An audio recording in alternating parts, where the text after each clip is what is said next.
Glory to you, Lord Christ. Jesus said, "Those who eat my flesh and drink my blood abide in me, and I in them. Just as a living Father sent me, and I live because of the Father, so whoever eats me will live because of me. This is the bread that came down from heaven, not like that which your ancestors ate, and they died. But the one who eats this bread will live forever." He said these things while he was teaching in the synagogue at Capernaum. When many of his disciples heard it, they said, "This teaching is difficult. Who can accept it?" But Jesus said, being aware of his disciples were complaining about it, said to them, "Does this offend you? Then what if you were to see the Son of Man ascending to where he was before? It is a spirit that gives life, the flesh is useless. The words that I have spoken to you are spirit and life. But among you there are some who do not believe." For Jesus knew that from the first, those who were the ones that did not believe, and who was the one who would betray him. And he said, "For this reason I have told you, that because no one can come to me unless he's granted by the Father." Because of this, many of his disciples turned back and no longer went about with him. So Jesus asked the 12, "Do you wish to go away too?" Simon Peter answered him, "Lord, to whom can we go? You have the words of eternal life. We have come to believe and know that you are the Holy One of the Lord." The gospel of the Lord. Praise to you, Lord Christ.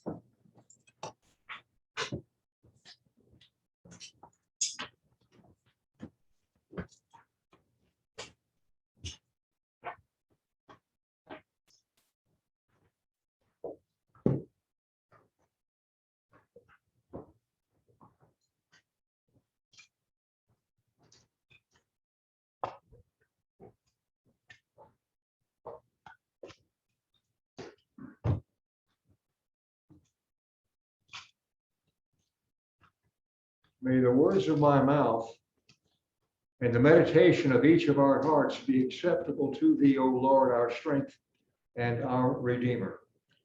Amen. Amen. This week I was visiting with a group of friends, and we got to talking about what a strange week it was. Perhaps you noticed this also in your own observation of the news. The COVID is back with us again with real force. The woods in Northern California are burning like they were a year ago right here. And strange things are happening in Afghanistan, to which no one can find a good answer, but a lot of people are wondering. And one of the people in the group said to me, he says, "You know, this is really a pivotal time, isn't it?" And I thought about pivotal times. You know, a pivotal time is a time where there is movement, a change of direction. It pivots. When things pivot, people take a particular kind of direction. And quite often they don't really notice that they're doing that until later on they notice the direction that they are actually following after the pivot has been made. This morning, in the reading you just heard from Joshua, you heard about a pivotal time for the people of Israel. And let me go back and remind you about that.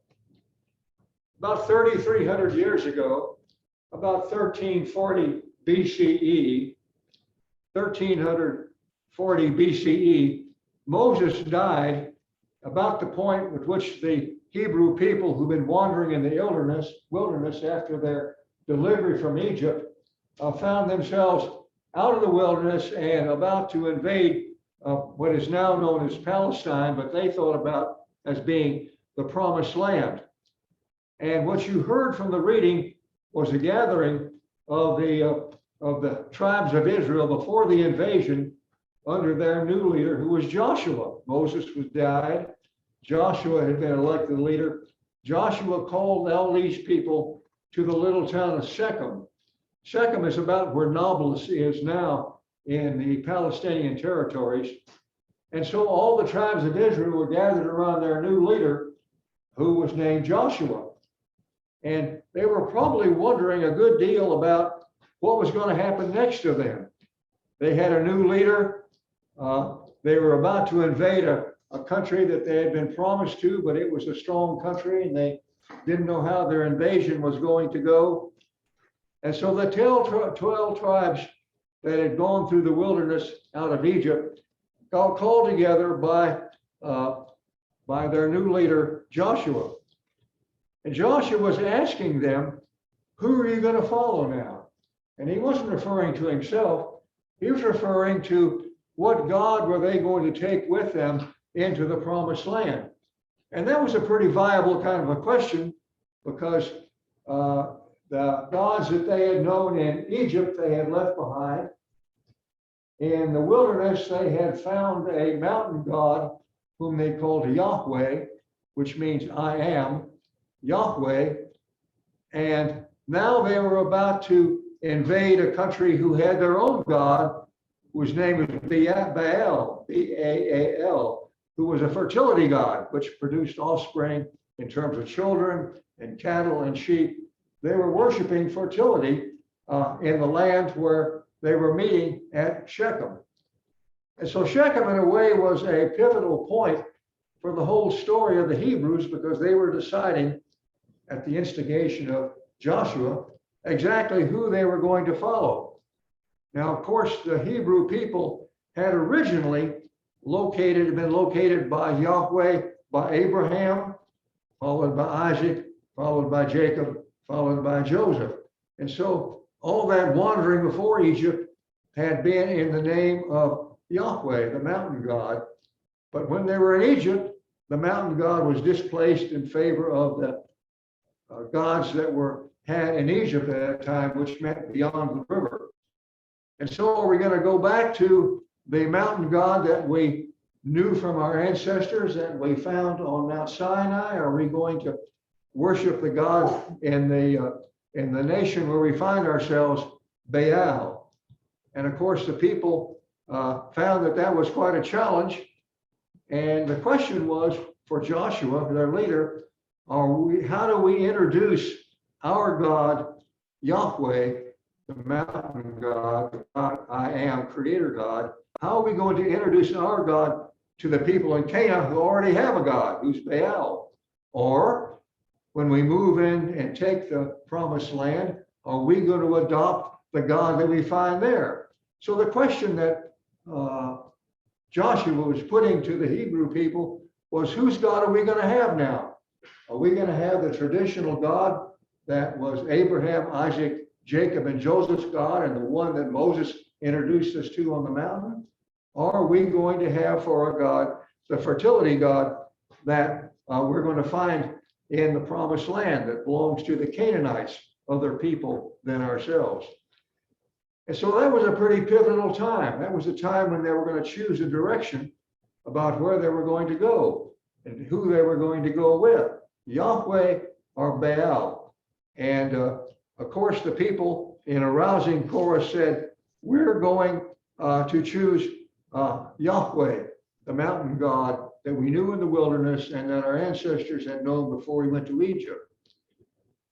And so before the invasion of Canaan, he gathers these people together to have them make a very pivotal decision about the God they're going to worship and the God they're going to follow.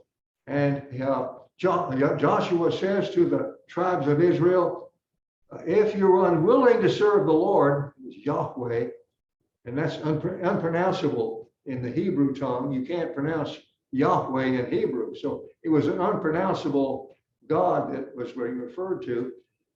If you're unwilling to serve the Lord, choose this day whom you will serve, whether the gods your ancestors served beyond the river in Egypt, or the Amorites whose land we are now living, Baal. But as for me, Joshua says as a witness, as for me and my household, we will serve the Lord. And that is, of course, Yahweh. And the people respond, far be it from us that we should forsake the Lord, Yahweh, to serve other gods, Baal. So they make a big choice there. And that is a pivotal moment, a moment where things are going to choose a direction that we are reading about here this morning. And for centuries after that, the God Yahweh that they chose became personified in the person of Jesus of Nazareth.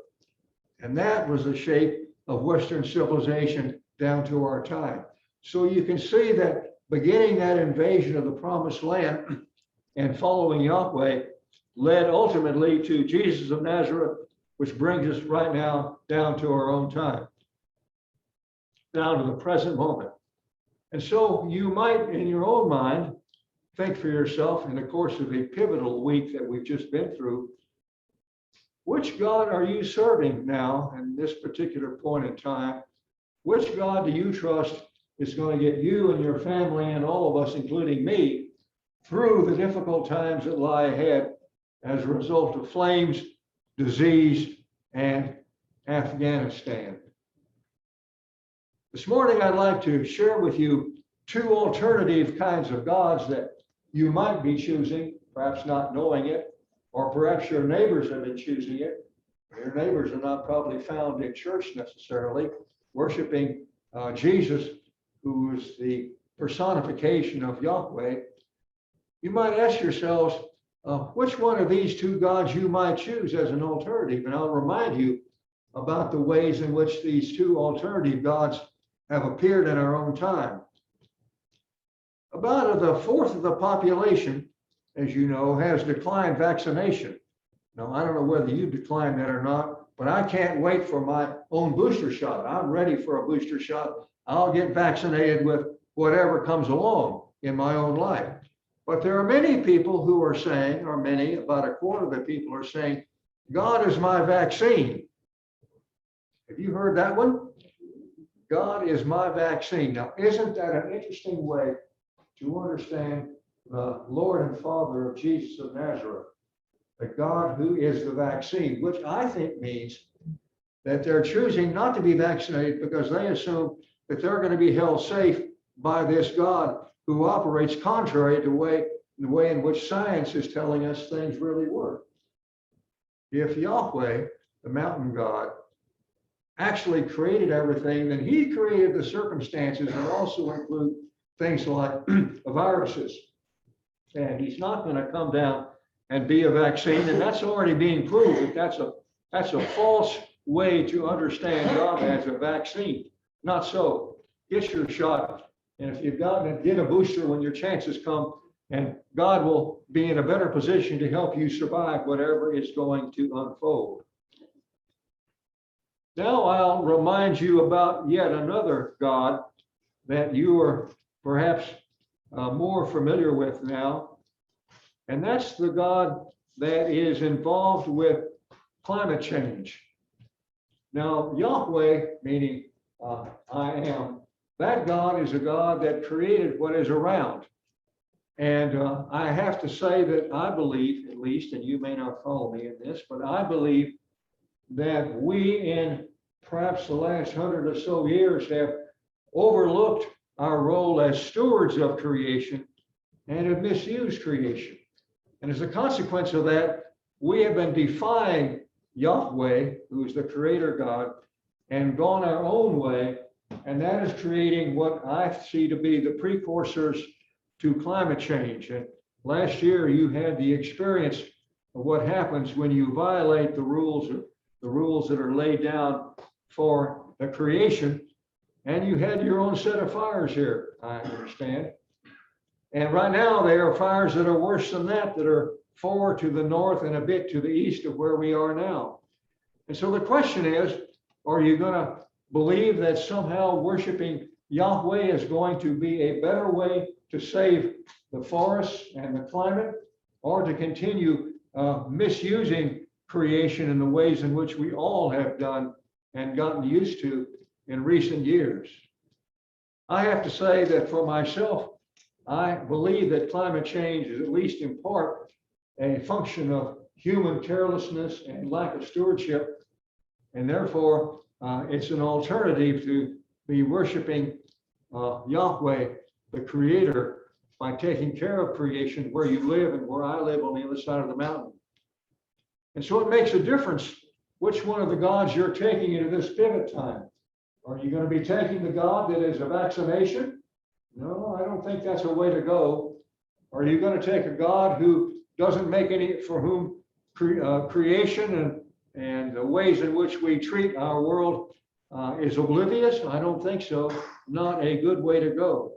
And so I believe we're at a pivot point in terms of the God that we're going to be following as we move forward from this pivotal week in which we find ourselves, strangers in Afghanistan, COVID type D upon us again, and the fires that are to the north that were here last year. I want to conclude my thoughts about this to offer you a practical sense about how it makes a difference about who you commit yourself to. The difference that making a commitment makes for the future, and especially the commitment you make in terms of your worship and your understanding about creation and about how to help preserve yourself and your friends from COVID. And to do that, I'm going to be drawing on a book which has been an important book for me in my own thinking about my life and the life of my own family. And it's a book which was written by a man named John Haughey, H-A-U-G-H-Y, a Jesuit, some years ago. And the name of the book was, Should Anyone Say Forever? Interesting question. Hardly anybody knows how to say forever now, but when you choose the God that you're going to worship, in a sense, you're making a forever commitment, a pivot about the direction your life is going to go in, instead of one direction going in yet another direction. So I'm going to share with you some thoughts from this book, Should Anyone Say Ever, by this Jesuit, John Haughey. And John Haughey talks about the ways in which when people make a pivotal decision in their own lives, it has effect upon them personally and their own future. So in a way, it connects this choice about God with how it affects you individually and your own future. And there are three ways in which Haughey says our pivotal choices about God have a lot to do with how we are and how our future goes. The first thing Haughey says is that a commitment creates us as persons. When you make a commitment, especially an elemental commitment, such as a commitment about the God you're going to follow, it's a part of the way in which you create yourself as a person. And to quote from his book, he goes on to say, an individual doesn't become a person by growing up outwardly and physically. A person becomes a Christian by choosing a spirit of a person that's in flesh and stands forth. So when you choose the spirit you're going to follow, that's more important than growing up physically. That's the way you grow up in your interior life and as a person. Secondly, Haughey says, your commitment projects and develops a particular future. At a pivot point, the direction you choose to go in and your commitments into going in that direction creates the future that you're going to have in your own life. A commitment creates a future that we intend. Binding oneself to a choice creates one future rather than another. Perhaps you can remember in your own life when you made fundamental choices about the future that you have bound yourself to. When I was confirmed back in Christ Church in San Antonio, I had no idea that I was committing myself to the same God that was offered to the people at Shechem by Joshua. It took a long time for me to realize that that was going to become my future.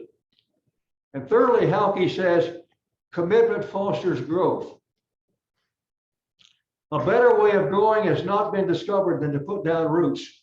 Let me say that again. A better way of growing has not been discovered than to put down roots. And rootless people, people whose spirit does not go deep within themselves and within their families, are forever dabbling with life rather than just living it. And so when a person makes a choice, a pivotal choice, like was made at Shechem by Joshua and his followers, and was made by you somewhere in your own life, When those kind of commitments are made, the first thing it does is it projects that you're going to become a particular kind of a person. You become the person you choose to become when you make this fundamental, pivotal choice in your own life. The second thing that happens is that when you make this fundamental choice about a future and a relationship to God, you project one future rather than another. And finally, when you make that commitment, it's going to foster your growth as a person. Without making a commitment in life that's fundamental, that's life-changing, without making that kind of commitment, you dabble, just wandering around. Not much meaning there. You just go from one day to another without any sense of firm direction. Well, I have been talking about the pivotal choice that was made by the Hebrew people long ago, 3,300 years ago, at that little town of Shechem, when they were about to leave the wilderness and were going to invade a country with an alien god, Baal. It was a time when Joshua, their new leader, put it to them pretty directly. You're going to choose who you're going to follow right today. You're going to choose the mountain god Yahweh, or you're going to choose Baal, the fertility god. If you choose Yahweh, you're going to have a difficult time for encouraging the people in Canaan to follow that god. And if you don't follow Yahweh, you'll follow a fertility god, and that creates an entirely different future than following the mountain god. So I hope this little series of thoughts about pivotal choices and pivotal times will help you to continue what Joshua gave to the Hebrew people many, many centuries ago at that little town of Shechem. I hope that you'll reconsider and perhaps even reaffirm your choice of God in your own life. And that'll prompt some thoughts about God that you have chose to serve, rather than the people that may around you may be serving an entirely different God, who is a vaccination God, or is a God who despoils nature and causes wildfires. As you think about that fundamental choice you made about the God that you're going to follow, I hope that you will use yourself, and this brings it to you. I hope you'll use yourself as an illustration.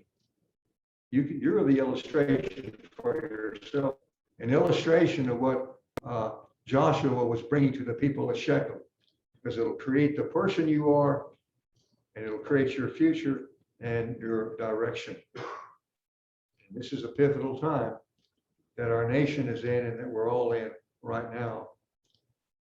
Hard to say which direction it's going to go, but if you make a choice about the God you're going to follow, you're likely to be off a lot better than choosing one of the alternatives which is available to you in society in our times.